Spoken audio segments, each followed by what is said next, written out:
Well, I think the idea behind the initial degree itself was the fact that I've always been interested in sort of history and archiving as a combination, and sort of I've looked at myself as a social interactor, if you like, and I particularly enjoy social interaction where my research is concerned. And in particular with this project, I wanted to sort of do an oral history but also make it a visual artistic project that people could enjoy watching, reading about, and just basically enjoying the whole journey that I've been going through. So that's the initial sort of foundation of it all.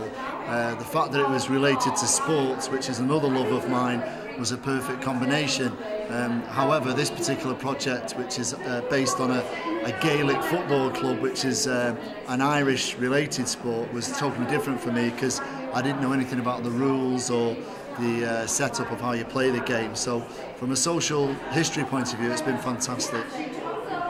I think it's an interesting question when you try and relate teaching and research and doing an MA of this type, because at the end of the day you're trying to make it work for you in many different ways. And I think from my point of view, I love teaching, I love the engagement of students, but this particular project has helped me to sort of develop more research skills that I can pass on.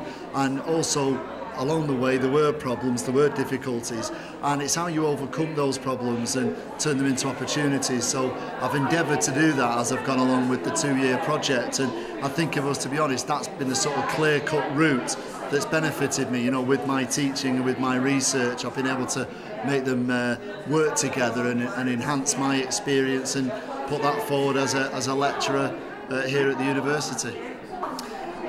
I think in this day and age, and I'm looking at it from both sides here, both as someone who's involved in academia, but also looking at the world from an outside point of view.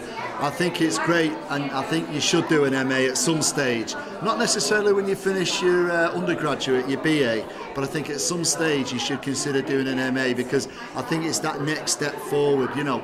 And I'm very much into promoting MAs for people who've been out in the real world for a while, because they bring that industry experience, the real life experience, you know, if you like, the University of Life. They bring that with them, and so therefore they can combine that with their MA research, their MA skills that they need to take on board. So I would encourage anyone to do an MA when it's the right time for them. I'm going to take a couple of things from doing my MA here at UCLan. I think it's important that both as a lecturer and somebody who's involved in academia, that I want to enhance my research skills and pass that on to the students.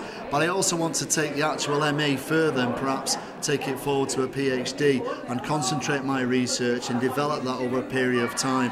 So twofold really. I think the students that will come and engage with me will benefit from my experience of doing the MA, because it certainly has taken me to the next level, but also I want to take it further as well for my own benefit, and also take it beyond what I've done with the MA and expand on that skill and that research.